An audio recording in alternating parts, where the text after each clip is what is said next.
അസ്സലാമു അലൈക്കും വറഹ്മത്തുള്ളാഹി വബറകാതുഹു. നമ്മളെ തെറിയൂര് കുഞ്ഞാമത് പറയാട്ടാ കരുതും കടന്ന് ചാക കേട്ടോ ചെയ്യാം. എന്നാലും കുഞ്ഞാമത് വലിയൊരു അലങ്കാരമായിട്ട് കാണുന്നൊരു കേസുണ്ട്. ഭയങ്കര അലങ്കാരമായിട്ട് എന്താ ചെയ്യലേ, ഒരു കൊട്ട റൗസ് തിന്നണോന് ഒരു ദുറാത്തിട്ടാൽ ഇപ്പം എന്താ കുഴപ്പമൊന്നും ഉണ്ടാവില്ലല്ലോ. കാരണം റൗസ് തന്നെ നല്ലോണം തിന്നുന്നുണ്ട്. റൗസ് തന്നെ നല്ലോണം തിന്നുന്നുണ്ട്, അപ്പിയെന്നെ നല്ലോണം തിന്നുന്നുണ്ട്, ഒരു കൊട്ട തിന്നുന്നുണ്ട്. പിന്നെ ഇപ്പം എന്താ പോനെ ഒരു ചെറിയൊരു കീഴുവായി വന്നതിനെ കൊണ്ട് വല്ല പ്രശ്നം ഉണ്ടാവുമോ? ഒരു കുഴപ്പം ഉണ്ടാവില്ലല്ലോ. ഓനിപ്പം എന്താ അത് കുഴപ്പമില്ലല്ലോ, പപ്പടം പോലെ കാണുള്ളൂ എന്നതുപോലത്തെ ടീം ഞാൻ വെറുതെ അറിയല്ല. ഇനി കേട്ടോളി, ഇതാ കുഞ്ഞേമേജെന്ന് പറഞ്ഞ വിളിച്ചാലും ഞങ്ങൾ അതൊന്നും കേട്ടിട്ട് ഇത്തരം ദൗത്യങ്ങളിൽ നിന്ന് പിന്തിരിയുന്നവരല്ല എന്ന ഒരു ബോധ്യം നിങ്ങൾക്കുണ്ടാകുന്നത് നല്ലതാണ്. അതൊരു നല്ല കാര്യമാണ്. അങ്ങനെ ഒരു ബോധ്യം ഉണ്ടാകുന്നത് നല്ലത് തന്നെയാണ്. എനിക്കത് നല്ലതാണ്. എനിക്കങ്ങനെ നല്ലൊരു ബോധ്യം ഉണ്ടാകുന്നത് നല്ലതാണ്. എനക്കാണത് വേണ്ടത്, ഞങ്ങൾക്കല്ല വേണ്ടത്, എനക്കാണത് വേണ്ടത്. കാരണം നിങ്ങൾ ഈ ഒച്ചമുളിയിട്ട് കൊണ്ട് നടക്കണേ ഇപ്പം എന്തിനാ? ഇപ്പം ഈ കടന്ന് ചാകണതൊക്കെ ഇപ്പം എവിടെ? ഇതൊക്കെ ഞങ്ങൾ ഈ യൂട്യൂബിലൂടെ അവനവൻ്റെ റൂമ് കുത്തിരുന്ന് കാണ്ട് കാലിനും വില കാലും കയറ്റിച്ച് കാണ്ട് ഇരുന്ന് പറയുന്നതിനാണല്ലോ ഇപ്പം ഈ സ്റ്റേജൊക്കെ കെട്ടിയിട്ട് ഈ പറയണത്. അപ്പം അനക്കാണ് ആ ബോധ്യം ഉണ്ടാണ് നല്ലത്. ബാക്കി പറയും. ആരോടാണ് ഈ പറച്ചിൽ?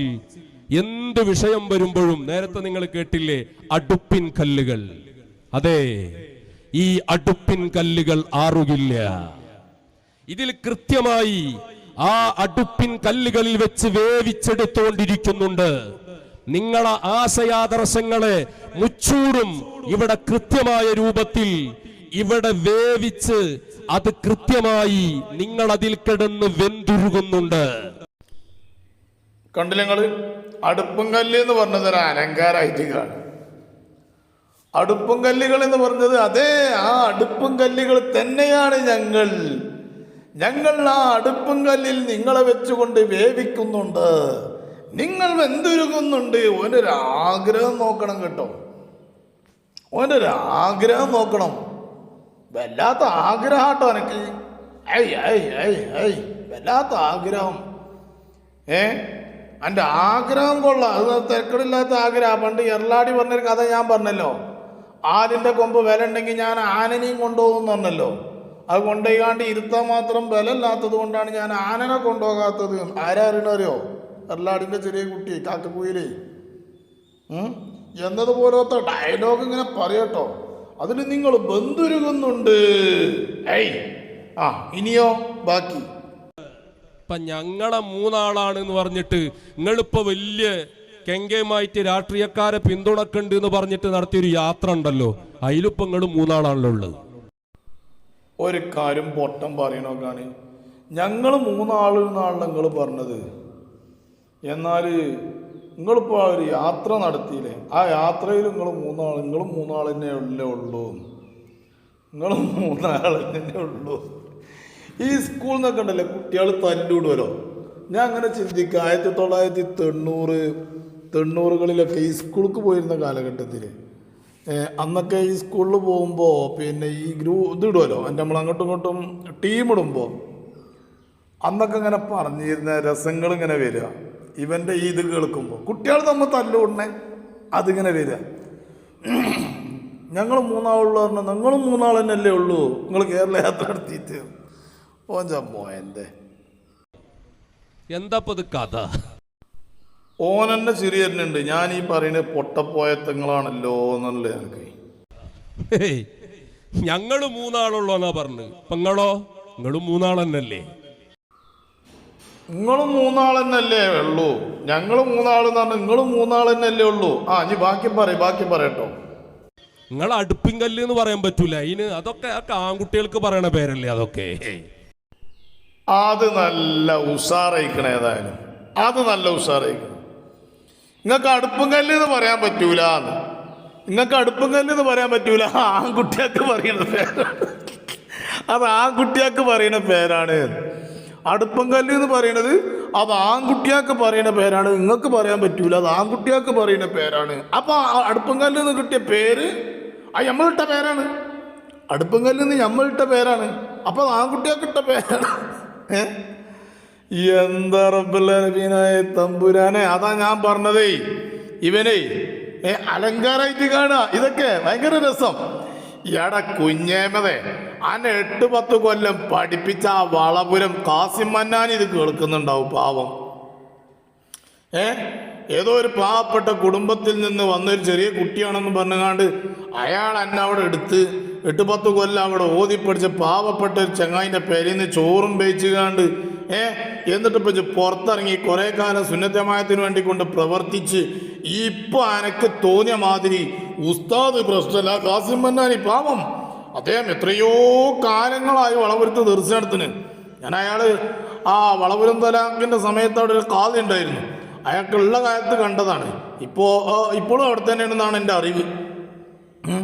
അയാൾ ഈ ഇതൊക്കെ കേൾക്കുമ്പോൾ പടച്ചോനെ ഈ ചെങ്ങായിക്കുന്ന പിരാന്തല്ല, മൂച്ചി പിരാന്തും അല്ല, കൊടിയ പിരാന്ത് അയക്കണെന്നാ കരുതുക. എന്തേപ്പം എൻ്റെ ഈ ചെറുക്കന് പറ്റിയതെന്ന് അയാൾ ചിന്തിക്കുന്നുണ്ടാവും. അയാൾ ചീർച്ചനും ഉണ്ടാവും ഇത് കേൾക്കുമ്പോൾ. ചീർച്ചനും ഉണ്ടാവും, കുറേ വല്ലാതെ മനസ്സിൻ്റെ ഉള്ളിൽ ചീർച്ചനുണ്ടാവും. വല്ലാത്തൊരു മോയൻ തന്നെയാണ് എൻ്റെ ശിഷ്യൻ കേട്ടോ എന്ന് അയാൾ ചിന്തിക്കുന്നുണ്ടാവും. പക്ഷെ അയാൾ ശിഷ്യനല്ലാതിരിക്കൂലല്ലോ, ശിഷ്യൻ തന്നെയാണല്ലോ. പക്ഷേ എന്താ ചെയ്യുക, പേരും ചിന്തിച്ചിട്ടുണ്ടാവും. ചീർച്ചല്ലാതെ യാതൊരു കോനമില്ലാന്ന്. കാരണം ഇപ്പം കണ്ടില്ല ഞങ്ങൾ അടുപ്പം കല്ലിന്ന് പേരിട്ടത്, അത് നല്ല അങ്ങനത്തെ ആൾക്കാർക്കുള്ളത്ര ഇടുക. അതാണ് ഒൽക്ക ഇട്ടിക്കണത്. അതിനൊന്നും നിങ്ങൾ യോഗ്യരല്ല. നിങ്ങൾ എന്താ പേരിടേണ്ടതെന്ന് സമൂഹം തീരുമാനിക്കട്ടെ. അത് തിരക്കിടില്ല. അഥവാ അടുപ്പും കല്ലെന്ന് പേരിടാന് അത് നിങ്ങൾ യോഗ്യരല്ല. അടുപ്പും കല്ലെന്ന് പേരിട്ടതാരാണ്? അത് ഓൽക്കുള്ള പേരാണ്. അത് അത്രയും ഇസ്സത്തുള്ളൊരു പേരാണ് അടുപ്പും കല്ല് എന്നുള്ള പേര്. അടുപ്പും കല്ല് എന്നുള്ള പേര് അത്രയും ഇസ്സത്തുള്ളൊരു പേരാണ്. അപ്പം അതുകൊണ്ട് അതിനൊന്നും നിങ്ങൾ യോഗ്യരല്ല. നിങ്ങൾക്കുള്ള പേര് അത് സമൂഹം പേരിട്ടിട്ട് ഞങ്ങൾക്ക് ഈ സമൂഹം പേരിട്ട് കഴിഞ്ഞില്ലേ, ഞങ്ങൾ ആരച്ചിട്ടാച്ച് ഏത് മേഖലകളിലും ഞങ്ങളെ നേതാവ് അങ്ങോട്ട് ചെന്നാൽ അതൊരു 1.5 ചെല്ലലെന്നല്ലേ. ഇതെന്താ കരുതിയിരിക്കണത്? എവിടെ ചെന്നാലും അങ്ങനെ തന്നെയല്ലേന്ന്. ഇനി എൻ്റെ നൗഷാദ് ഒന്ന് പറയുന്നുണ്ട്. നൗഷാദ് ഒന്ന് വരട്ടെ, നൗഷാദും വന്നോട്ടെ നീ തന്നെ ഒപ്പൊന്ന്. ഇന്നലെ പറഞ്ഞ വിഷയം ഇന്നലെ പറഞ്ഞ വിഷയം എന്ന് പറഞ്ഞിട്ട് ചാടിയിട്ടാ വരുന്നേനെ, കൊച്ചേടിയിട്ടാ വരുന്നേനെ, ഇറച്ചിപ്പെരുക്കത്തെ ചത്തലപ്പട്ടിയാൾ വരുന്ന മാതിരിയാ വരുന്നത് തന്നെ. പറയാം എന്താണ് നല്ലത് പറഞ്ഞാൽ നമ്മൾ നല്ലത് തന്നെ പറയും. ഞങ്ങളുടെ നേതാവ് എന്ന് പറയുന്നു അത് നല്ലത് തന്നെ പറിച്ചിട്ടുള്ളൂ. പക്ഷെ എൻ്റെ സപ്പോർട്ട് ഞങ്ങൾക്ക് ആവശ്യമില്ല. എൻ്റെ സപ്പോർട്ട് ഞങ്ങൾക്ക് ആവശ്യമില്ല. ഞാൻ പറഞ്ഞില്ലേ, അതില് പക്ഷം നോക്കി പറയാറില്ല. 100% ശരിയായ വിശ്വാസമാണ് പറഞ്ഞത്. അത് അദ്ദേഹത്തിന്റെ ഉള്ളിൽ നിന്ന് തന്നെ പറയുന്നു എന്നാണ് ഞാൻ മനസ്സിലാക്കുന്നത്. ഞങ്ങളെ നേതാക്കന്മാർ എപ്പോ പറയുമ്പോഴും അത് ഉള്ളിൽ നിന്ന് തന്നെയാണ് പറയാനും നൗഷാദേ. കാരണം പറയുമ്പോൾ ഒരു തെളിച്ചൊക്കെ ഉണ്ട് പ്രത്യേകം. അതൊന്നും കേട്ടോളൂ ഇന്നലത്തെ പ്രസംഗം. മോനെ നൗഷോ, ഞങ്ങളെ നേതാവ് എന്ന് പറഞ്ഞ കുട്ടിയെ അത് വല്ലാത്തൊരു തെളിച്ചം തന്നെയാണ്. അത് എൻ്റെ ഒരു തെളിച്ചം കിട്ടുമൊന്നും വേണ്ട, മനസ്സിലായി എനിക്ക്. എൻ്റെ മാതിരി കുടുക്കൻ്റെ മുട്ടിക്ക് നോക്കിയ കളറല്ല ഞങ്ങളെ നേതാവ്. ഞങ്ങളെ നേതാവ് സുൽത്താനുൽ ഉലമ കാന്തപുരം ഉസ്താദ് ഒരു 22-കാരനാണ് ഇപ്പോഴും. എത്ര വയസ്സായിക്കണേ എനിക്ക്? 94 വയസ്സ് കഴിഞ്ഞു. 94 വയസ്സ് കഴിഞ്ഞാലും ഏതൊരു പെണ്ണാവട്ടെ ആണാവട്ടെ ഷെയ്ഖുനാനെ കണ്ട് കണ്ടിട്ടുണ്ട്, മൂത്തുകണ്ട് നോക്കിയിട്ടുണ്ട്, കണ്ണും കണ്ട് എടുക്കൂല. ആജാതി തെളിച്ച മുഖം, അതേ തെളിച്ചം അദ്ദേഹത്തിന്റെ കൽബുണ്ട്. ഞങ്ങൾക്കത് ഉറപ്പാണ്, അതിൽ യാതൊരു തർക്കമല്ല. അങ്ങനത്തെ ഒരു മഹാപണ്ഡിതനാണ്. അതെനിക്ക് അത്ര ചൊറുക്കുള്ള, അത്ര സുന്ദരനായ, അത്ര വൃത്തിയുള്ള ഒരു മനുഷ്യനാണ് ഞങ്ങളുടെ നേതാവ്. എൻ്റെ മാതിരി കുടുക്കൻ്റെ മുടുക്കൊക്കെ മാതിരിയല്ല. ആദ്യം ആകെ കരിവാളിച്ച്, പിന്നെ ഷെയ്ഖിന്റെ തുപ്പലം തേച്ച് കുറച്ച് കളറ് വന്ന്, ഇപ്പൊ 2ാമട്ടോ അങ്ങനെ തന്നെ ആയിരജ്. അതല്ല ഞങ്ങളെ ഷെയ്ഖ് നല്ല തെളിച്ചുള്ള ആളാ. ഏതായാലും ഷെയ്ഖിനെ പറയട്ടെ. അവിടുത്തെ വർഗത്തുകൊണ്ടായിരിക്കും എന്ന് ഞാൻ മനസ്സിലാക്കുന്നു.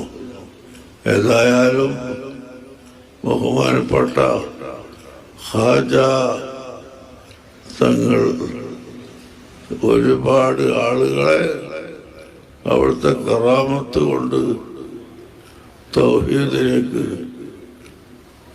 വരുത്തിയിട്ടുണ്ട്. ഞാനതൊന്നും ഇപ്പോൾ പറയുന്നില്ല. നിങ്ങൾ മനസ്സിലാക്കണം, അള്ളാഹുവിൻ്റെ ഔലിയാക്കൾ കുത്തുബുകളും കുത്തുബ് അല്ലാത്തവരും പല വിധത്തിലുള്ള ഔലിയാക്കളുണ്ട്. നുജബാ, നുഖബാ, ബുദല, ഇങ്ങനെ പല വിധത്തിൽ ഉയർത്താനുള്ള ഔലിയാക്കളുണ്ട്. ആ ഔലിയാക്കളെ ഒക്കെ നിയന്ത്രിക്കുന്നവരാണ് കുത്തുബുകൾ. ഓരോ കാലത്തും ഓരോ കുത്തുബ് ഉണ്ടാകും. എത്ര കൃത്യമാണ് ആ പറഞ്ഞത്. പ്രത്യേകം അഭിനന്ദിക്കുകയാണ് ഞങ്ങൾ. എടാ ചെങ്ങായി, എൻ്റെ അഭിനന്ദനങ്ങൾ ഞങ്ങൾക്ക് വേണ്ട. ഞങ്ങൾ എത്ര കൃത്യമാണ് ആ പറഞ്ഞത്. അത് ഇന്ന് തുടങ്ങിയൊന്നുമല്ല. 94 വയസ്സായിട്ടാണ് ഇപ്പം ഈ പറയണത്. അത് തുടങ്ങിയിട്ട് 16ാമത്തെ വയസ്സ് തുടങ്ങിയതാണ് പറച്ചിലേ. ആരെനിക്ക് വർത്താനം. ഈ 94 വയസ്സ് വരെ അതന്നെ പറഞ്ഞുകൊണ്ടിരിക്കണത്. അതിലൊന്നൊരു മാറ്റം വന്നിട്ടില്ല. അനക്കാണ് മാറ്റം വന്നത്. സ്വന്തം പെറ്റ ഉമ്മാനെയും ഉപ്പാനെയും ഒഴിവാക്കിയാണ്ട് ഏതോ രാജ്യത്ത് പോയി ജീവിക്കണേ ഇജാണോ ചെങ്ങായ ദീൻ പറയണത്? ഇജാണോ ചെങ്ങായ ത്വരീക്കത്തുകാരൻ? ഇജാണോ ഔലിയാക്കന്മാരുടെ മദതുള്ളത്? അനക്കാണോ ഔലിയാക്കന്മാരുടെ മദത്? അനക്ക് ശൈത്താന്റെ മദതായിരിക്കും. സ്വന്തം പ്രസവിച്ച തള്ളയെയും ആഹാരം തന്ന് വളർത്തിയ ഉപ്പയെയും അതുപോലെ കിതാബോധി തന്ന ഉസ്താദുമാരെയും ധിക്കരിച്ചുകൊണ്ട് ഏതോ ഒരു കാട്ടുകള്ളനോടൊപ്പം കൂടിയിട്ട് ഓനാണ് ഷെയ്ഖ് എന്ന് പറഞ്ഞുകൊണ്ട് നടക്കുക. മുഴുവൻ പണ്ഡിതന്മാരെയും തള്ളിപ്പറഞ്ഞുകൊണ്ട് അനക്ക് എന്ത് മതതാ ഉണ്ടാകുക? ഷെയ്ത്താന്റെ മതമല്ലാതെ എന്തെങ്കിലും മതം നിനക്കുണ്ടാവുമോ? അത് മനസ്സിലാക്കിക്കോ. എല്ലാവർക്കും അറിയാം എവിടെ ജീവിക്കണമെന്ന് വരെ അറിയില്ല. കാരണം എന്തുകൊണ്ട്? മുഴുവൻ എല്ലാവരെയും തള്ളി പറഞ്ഞു. ഉമ്മാനെ ഉപ്പാനെ ഒക്കെ ഒഴിവാക്കി. എന്നിട്ട് ഏതോ എവിടെ പോയി ജീവിക്കുക. എന്നിട്ട് ഓനാത്തര ഔലിയാക്കന്മാരെ മതതുള്ളത്. ഷെയ്ത്താന്റെ മതമല്ലാതെ വേറെ ഒരൊറ്റൊരാളുടെ മതം നിനക്കുണ്ടാവില്ല. ഉറപ്പിച്ചോ?